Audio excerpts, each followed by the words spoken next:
Hello and welcome back to Homeschool Together Reviews. Thank you for joining us. If you have a chance, head down below and hit the subscribe and like button. And I always have links in my show notes. I do the hard work and I get all the links for you guys. Very often those are affiliate links and it helps to keep the lights on. And if you're looking to support the podcast and the show and the channel, it's a great way to do that. I know a lot of us have our big curriculums. We have our math curriculums. We have our reading curriculums. We have all the curriculums. And very often in our curriculums, sometimes we find little holes or things that we want to improve on that maybe are lacking in those curriculums. And a lot of times we go to workbooks, and if you've watched this channel, if you watched me review stuff, I love me some workbooks. We're going to be talking about today specifically my friend Timothy Razinski. Hopefully I said his name right. We did a whole podcast on a lot of his literacy methods, and I'll go ahead and link that down below if you haven't had a chance to check that out. But he worked with Scholastic and put together these daily word letters, and I have the K-1 here and the 2-3 here as well. And what I love about these books, and we'll go ahead and hop through them, is really the handwriting, the spelling, the reading, starting to get those gears, taking the phonics elements that they're learning and translating that into identifying words. We really want them to become those sight readers, memorizing what they're seeing, so they're not decoding words forever. We want them to be able to see those words, and a wonderful way that they do that here is with these word ladders. There's a lot of handwriting in here, a lot of spelling. If you're looking for spelling curriculums, great way to do that here as well. It helps to reinforce your phonics curriculum that you may already be doing in kind of a workbook form, a couple minutes a day, about 80 to 100 pages of these. So you could imagine maybe doing 1 or 2 pages a week with your learner as you're moving through your regular curriculum, doing lesson by lesson. You can get these for about 10 to 15 bucks on various sites. Let's go ahead and hop into these and see what is in these books and how you can incorporate that into your ELA homeschool. So here I have the first 2 levels of these workbooks, and you can see they kind of span across multiple grades, so K-1 and 2-3. And I have a kindergartner who's about halfway through her reading curriculum, and I have a finally exploding reader who's a 3rd grader, but I want to go back and add a little bit more spelling, a little bit more reinforcement of those skills that she has been learning over the last few years, and get her a little bit more handwriting. So I'm going to go ahead and give her the 2-3 book so that maybe it's not as challenging for her, and she can get a little bit of confidence. So I'm going to show you what these 2 workbooks are doing. I'm about to start them with both my daughters. I've done word ladders in the past with my oldest, more printed out worksheets and doing those. But these are actual workbooks, and I wanted to go ahead and show you those. What we'll do is we'll start with the K-1, and then I'll go ahead and go into the 2-3, and you can kind of see how they progress and how they evolve over time. So these are daily word ladders. They have 80 of them in the whole workbook, and they go ahead and they say about 10 minutes a day, and I think that's right. If you're looking to have a little bit more, I don't think, unless your student is struggling with maybe some of their reading and writing, they might take a little bit longer, and you can probably do them in pieces if it's starting to get a little bit more, if you're consuming too much time when you're doing these. That may become an issue. So definitely consider that. Consider where your learner is and how much time you actually want to spend with this.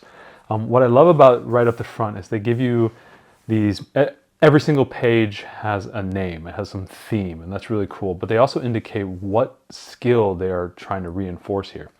And so if you're in some ELA curriculum, whatever one you are using, you can see where you can bring it in. So if you're doing short A sounds for the next couple weeks as kind of your curriculum, and you're learning these different phonemes and whatnot, and you're starting with the short A words, you go ahead and you can just do these short A word pages as part of that curriculum, and then you can see there's short E sounds, short I sounds, short O, and U, and they go ahead and start combining them towards the end. So I love this. It really helps you as a planner going ahead and getting these sheets ready for what you need to do and be able to isolate what you need to do. I love how they gave you that. Also here, and you can see it continues on further, all the various skills you're going to be using, all the various endings. This does feel like it is kindergarten and 1st grade, so I wouldn't expect you to do this if you're a kindergartner to do all the pages. If you're doing a curriculum, say over that year, you may only do half of this book, and then you may save the other half for the following year. Because I don't believe in my reading curriculum that my daughter, at the end of her kindergarten curriculum for her ELA, We'll be doing these more complex phonemes here at the end. So I don't feel like I'm going to be getting through this entire book this year. This may be a book that we continue to come back to. And that may lead to the frequency of how you use this. So if you're thinking 80, they say 80 lessons, that may only mean I'm going to do 40 lessons in the first year. And so this workbook is a 2-year workbook. So just to keep that in mind, of what skills you're learning. If you have a more advanced reader or a reader that's moving faster, you may consume it faster. If you have a slower reader like I did with my oldest, this book might have become a 3-year workbook. So definitely keep that in mind. Then here they have a nice little write-up helping you as the learner, as a teacher, to understand what you're going to be doing here. I think the biggest thing is what word ladders are good at. Basically, they're helping you do decoding, which is a great skill that we're learning up front, understanding our phonics, understanding our spelling, and building those vocabulary skills, specifically through the spelling, the act of spelling, and reverse decoding to do spelling, and then on top of that, the handwriting, which I think in a lot of reading curriculums is kind of lacking, and it is something you have to bolt on, whether you're using a handwriting workbook, or if you're doing some type of writing curriculum, or if you're doing some type of spelling curriculum. These are things you may have to add in. I think word ladders could be a good thing for you to add into your curriculum if you're trying to fill in any type of missing gaps that you might be seeing. So let's go ahead and actually see what is a word ladder. So very often you're starting from the bottom, and it's the act of the ladder. So you're climbing up the ladder. And for early learners, this is a kindergarten to first grade, you are going to be working with your reader, reading these things and helping them write those things, write the words and the letters that are necessary. I do not expect my youngest to be reading these things, so this is something I'm going to have to do with her. One thing I did notice before we get into it is there's no perforation on these pages, which I think is a little bit of a miss, especially if you want to be taking these on the go. It's unfortunate they didn't perforate it, but I think you could probably just take some scissors and cut these pages out. I would like to see perforated pages because I'm very often using these as consumables, and maybe I need to be putting them into my workbook. If I have like my workbook and I'm sliding my sheets and all my cards and my reader pages and things like that, and I'm going on the go, I don't want to have to take an entire workbook just to do one page. So do consider cutting them out. I would consider this book a big time consumable book. So it is not something you're going to be reusing. This is probably a one and done type of book. So as we see, we have the ladder here. We're at the bottom. We have cat, and it says the puppy blank on my lap. And what we're trying to do is we're trying to deduce what word is missing there. The puppy what on my lap? What does a puppy do on your lap besides being cuddly and wonderful? Well, he's sitting on your lap. Well, he sat on my lap. So the puppy sat on my lap. And you may have to help your learner figure out these kind of clues and the puzzles in the words and the clues that they give you to figure out what that next word is. So here the reader sees cat, and they need to write sat. And then here's a nice little clue. Change the first letter. Change it to what? Sat.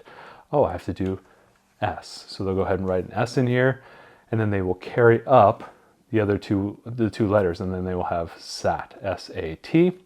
Then they go from here to the next letter. They'll say a small rug. Change the first letter.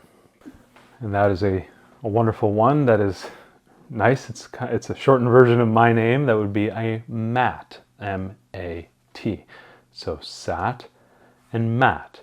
And it's a great way for them to get that handwriting, understanding the spelling, carrying on the pattern. I think that what word ladders do a really good job of is really embracing patterning and rhyming in the schemes to understand reading and understanding the clues and understanding the writing and understanding the spelling, really embracing that patterning and the rhyming as a way for the child to identify how to move up this ladder. So now we have mat. We'll go to the final one. This is used to hit a baseball. Well, if they haven't played baseball yet, maybe you tell them, well, they use a bat. How would you spell bat? And they go from mat to bat. And you can see that the AT is carried all the way forward, and they are writing those letters that are changing. So it's a great way for them to learn how to spell, a great way to see rhyming words, great way to do some handwriting, and then they will be done. And then you can kind of see that the theme here is run, cat, run. Now it started with cat, but it ends with a bat. Not too much into the theme, but we can see how it progresses. And then continuing on, we have the short A continuing on here, and then we'll do the next examples. So we can see how this progresses, and it continuously gets a little bit more difficult. So let's go ahead and hop in a little bit deeper into the book.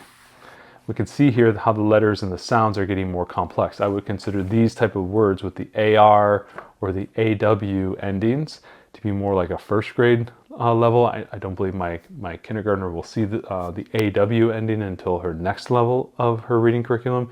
She will see the SH, and she may see the AR by the end of that curriculum. So we'll have to kind of gauge where we are. But let's go ahead and just try this one. We have paw, P-A-W. This moves your mouth, and the clue is to change the first letter. So obviously that is, you ask that to your learner. Learner starts thinking about it. You can maybe even point to it, like, what is this? Oh, that's your jaw. Well, how do you write jaw? J-A-W, and carry those letters up. A lot of times in those first few times, if you're doing these, especially in the beginning, you will indicate that only the first letter is changing. The second two are not. So go ahead and write those up. And they may go ahead and do that and then figure out that new letter.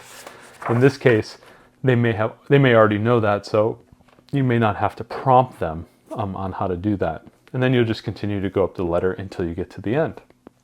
At the very end, if they provide you some templates if you want to go ahead and make your own. This is kind of a cool option.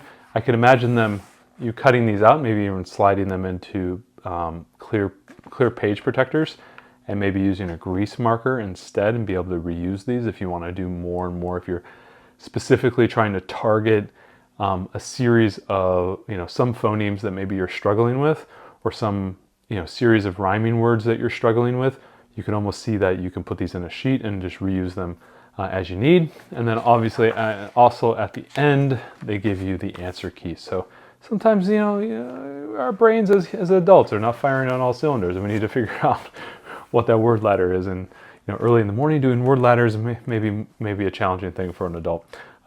So that was the K-1 book. So let's go ahead and take a chance and look at what the 2-3 book offers to readers as well. So right off the bat, the difference that we see between the K-1 and the 2-3 is that they don't tell you what the phonemes are that you're working with. So I think that might be a little bit of miss, but that may be part of what they're doing here. I would like to know if they are trying to push forward some type of skill or content. So I thought that was a little bit of a miss. But they give you the same introduction, similar in teaching you what you're doing, what you're looking for.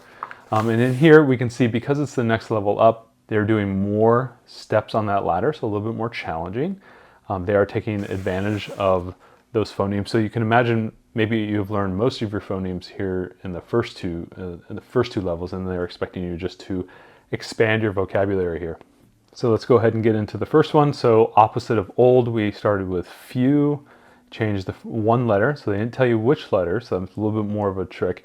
I think at the second, third grade level, if your reader is comfortable actually reading these things, these side pieces, that may be something you give to your learner. I think because my reader is more advanced and I'm coming to this from not a challenging, but more of like a mastery, confidence building activity, this may be something I ask her to do on her own, trying to deduce through the puzzle. So opposite of old, we would change one letter. Which one? Well, that would be opposite of old is new, and she would then write N-E-W, and then go on and so forth. And you can just see there's nothing special with these ladders other than the starting point and then going ahead and hopping through the clues. You can see some are more involved. Sometimes the words are shrinking from 4 to 3. Sometimes they are expanding from 3 to 4. Here they have fewer ladders, but we can see little comes down to 3, comes down to 2, comes to 3, 4, 4, and then back up to 5. So it's kind of shrinking sizes, and you can see that the theme of this ladder is embraced in the kind of the theming up at the top. So you can actually see how they did that. Continuing deeper and deeper into it, we can start seeing more advanced words like candy or chop. We have ice here. Still very straightforward, pretty much the same thing over and over. You can kind of see that there's this pattern. The fact that the work has been given to you and you're not having to do this on the fly. I know in our curriculum, we do these type of letter exchanges when we are learning some new concept. We are hopping between, say, a dozen words and showing the evolution of changing, one letter and how the word changes, or moving something in and how the sound changes between one and the next. We do that all the time with our letter tiles, but having that done here already set for you as a kind of a working example is really helpful. And obviously, see, there's nothing really super special. It's just that these, there's about 80 or 90 of them. And at the very end of this, they also give you a couple of empty blank ones that you can go ahead and create your own. And then the answer key is available too. So here's your word ladders. They give you some that a little bit more steps on the ladder and some with fewer. And they go ahead and give you the solutions and the answer key at the end, which I think is really helpful and really nice. Again, but no perforated pages, which again I think is a miss. I hope maybe in the future, if Scholastic is listening and watching, maybe you can perforate your pages so we can tear these things out. That would be really helpful. But daily word ladders. So I hope that walkthrough on our daily word ladders workbooks from Scholastic are really helpful. These are about to be something my daughters are going to be doing a ton of over the next year or so. Really helpful when you're trying to master those phonics sounds, especially for your early learners. When you start to get into more of established readers, you're starting to try to get them that confidence of reading the words and understanding the rhyming words and understanding the patterns and using the skills that they have learned over the last few years and begin to apply them. I love the problem-solving aspect of moving up the ladder. It really gets their brain thinking about the words they know, start to think about the spellings that they know, become more comfortable in seeing those words. I think when you're struggling, like the act of struggling to figure out, what is this thing? I think it really drives home that learning a lot better. I really love these to expand vocabulary, work on a little bit of handwriting, work on some spelling. If you're finding that you're missing some pieces inside your ELA curriculum, your reading curriculum, using workbooks to kind of plug those holes and work on those skills that you might be struggling with is a great way to go. So hopefully this helps you. You get about 80 or so in each book. You get about 10 to 15 bucks sales here and there from Scholastic. We get them online.